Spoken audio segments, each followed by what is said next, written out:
Okay, section 1.4 is on proving conjectures using deductive reasoning. And deductive reasoning is the process of coming up with a conclusion based on facts that have already been shown to be true. The facts that can be used to prove your conclusion deductively may come from accepted definitions, properties, laws, or rules. So the first example there, it says Jeff is taller than Dion, and Dion is taller than Max. So therefore, through deductive reasoning, we have Jeff, which would be who is taller than Dion. So I would assume this is Jeff here. If we look at the picture, we know for a fact that Jeff is taller than Dion, and Dion is taller than Max.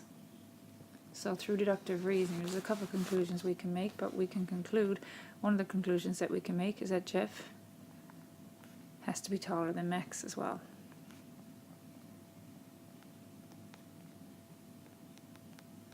And that doesn't need to be, that isn't something that is possibly true, that is definitely true, because if Jeff is taller than Dion and Dion is taller than Max, and Jeff has to be taller than Max. The facts lead to that conclusion. The next statement says the sides of a rhombus are equal and ABCD is a rhombus. So what can be deduced about ABCD? Well, the sides of ABCD are equal.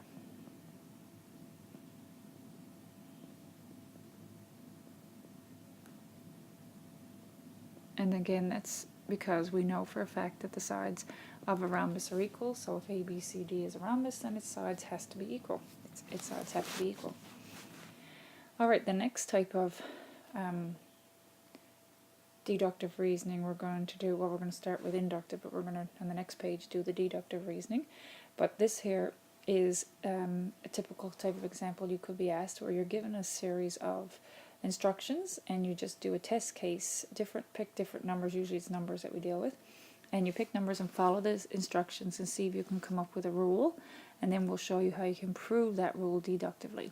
So this would be what we're doing now, is coming up with examples, specific numerical examples to see if we can develop a rule, and that would be inductive reasoning.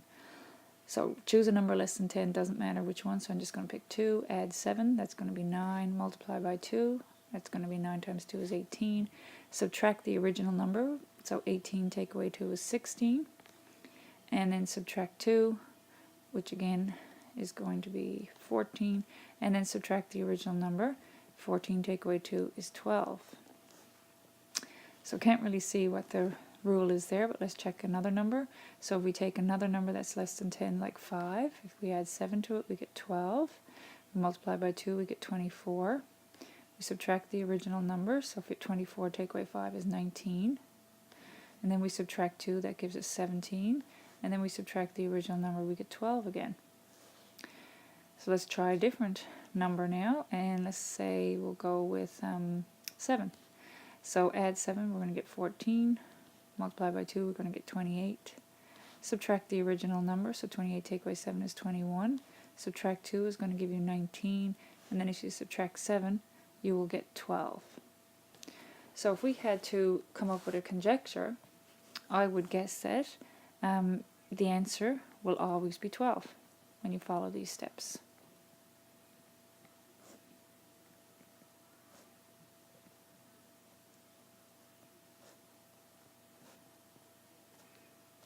So that would be our conjecture. Now, asks us to take these steps and use deductive reasoning to prove our conjecture. So what we do in this case, when we're using deductive reasoning, is use a variable to represent any number, rather than using specific numbers like we did in the last page. So we let n be a number that's any number that's less than 10. So then if we add 7, that would be represented with n plus 7. If we multiply that by 2, that's going to be 2 times n plus 7, which we can simplify to 2n plus 14. So if we subtract the original number from that, so that's 2n plus 14, take off the n, that's the original number, was n, we end up with n plus 14. And then it says to subtract 2, so if we take n plus 14 and we subtract 2, we get n plus 12. So if we subtract the original number, which was n, we will always end up with 12. So the result,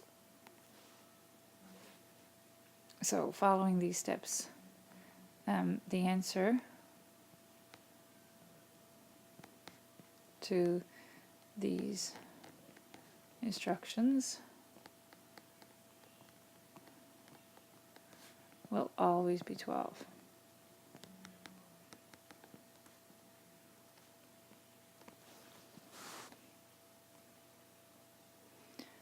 Alright, so the next example asks us to use deductive reasoning to prove the following conjecture. The sum of any three consecutive integers is a multiple of 3.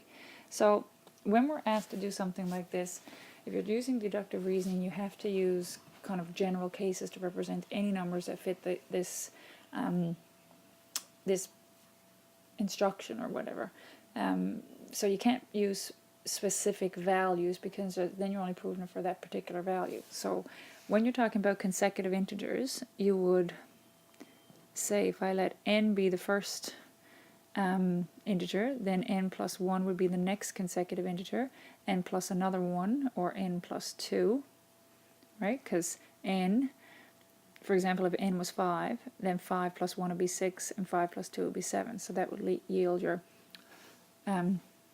3 consecutive integers. So it says to prove that the sum of any 3 consecutive integers is a multiple of 3. So by using the variables here, we have representing any numbers that are consecutive numbers. So if we talk about the sum now, the sum would be n plus 1 plus n plus 2. And that gives us, if we simplify that, n and n and n give you 3n, and then your 1 and your 2 give you 3. So what we're supposed to be trying to show now is that this sum is a multiple of 3. And in order for it to be a multiple of 3, 3 has to be a factor of it. So that's what we do next, is we show that 3, if you factor the 3 out as a GCF, you get 3 outside of n plus 1, which means that since 3 is a factor,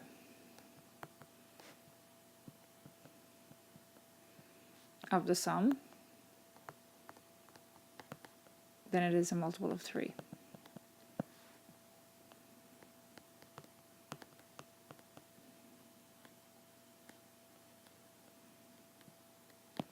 Okay? Alright, so anytime you can show that a number is a factor, right, like factor the expression and show that 3 is a factor, then you know it's a multiple of 3. If you were asked to show that it was a multiple of 4, you'd have to show that 4 was a factor of it, and so on.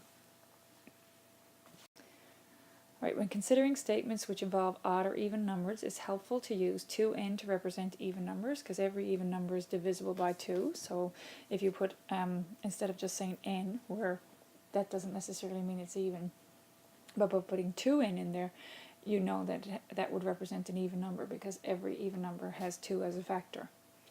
And that leads to representing odd numbers using either 2n plus 1, because if you have an even number plus 1, it's going to be odd, or you could use 2n minus 1, because an even number subtract 1 would also be an odd number. Most times, though, I'll use this one, 2n plus 1. So question 5 says you use deductive reasoning to prove that the product of two different even numbers is always even. So if you want two different even numbers, then we would say, for example, let 2a plus 1, not even, sorry, not odd. 2a and 2b represent two different even numbers.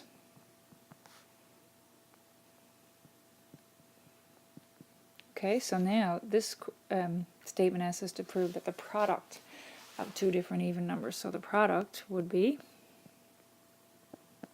multiplication. So that would be 2a times 2b. And in order to show that it's even, we have to show that it's a factor of 2. So this is basically, well, if you want to just simplify that to 4ab, which is just basically 2 outside of 2ab, just to show that 2 is a factor. I mean, technically I could have just kept one of those 2's up there out, I suppose. So therefore, since 2 is a factor,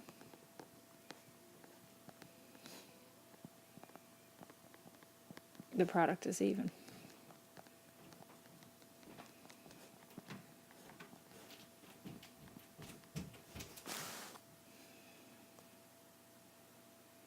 Alright, the next one, when two odd numbers are added, their sums are always even. So if we take two odd numbers, again, they're not they're not consecutive or anything, they're just different odd numbers. It says, first step here says, so to use inductive reasoning with 3 specific cases. So so test 1 would be two odd numbers. So just pick any two odd numbers, for example 3 plus 5, and add them, and you get a sum of 8, which is even. So that seems to fit our conjecture. And if we take another test set of numbers, for example 7 and 9, they're both odd numbers, and when we add those we do get an even number, 16. And then if we check a third set of numbers that are odd, like 11 and 7, we get 18. So again, it seems like that rule is true. So that would be inductive reasoning to show that the statement is true, that we did add two odd numbers and always got an even. The next step is to use deductive reasoning to show that that's true. So we're going to get two different odd numbers. So we want 2a plus 1 and 2b plus 1.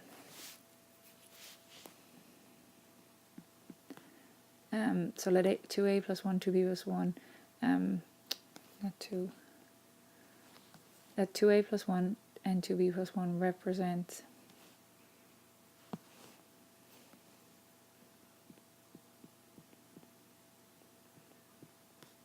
two different odd numbers.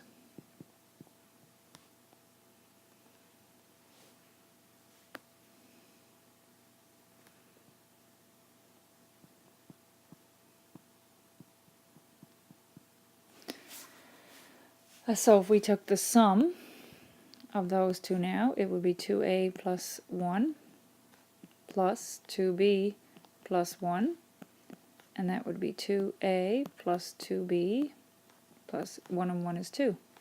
So we want to show that they're even. We need to show that 2 is a factor, and 2 can be divided out as a GCF of these three expressions. So that would give you a plus b plus 1 if I factor 2 out as a GCF. So therefore, since 2 is a factor,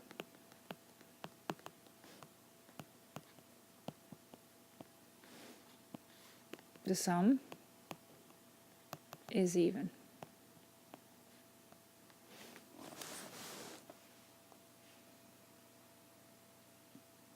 And there's some questions there you can try to practice those.